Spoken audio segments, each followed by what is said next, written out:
களவு கொள்பவன் பேசத் தெரிந்த மிருகம். அன்பு நன்றி கருணை கொண்டவன் மனித வடிவில் தெய்வம்.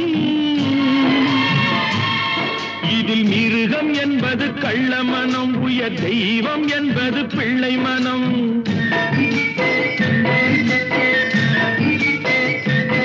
இந்த 6 கட்டளை அறிந்த மனது ஆண்டவன் வாழும் வெள்ளை மனம், ஆண்டவன் வாழும் வெள்ளை மனம். 6 மனமே 6, அந்த ஆண்டவன் கட்டளை 6. தேர்ந்து மனிதன் வாழும் வகைக்கு தெய்வத்தின் கட்டளை 6, தெய்வத்தின் கட்டளை 6. 6 மனமே 6, அந்த ஆண்டவன் கட்டளை 6.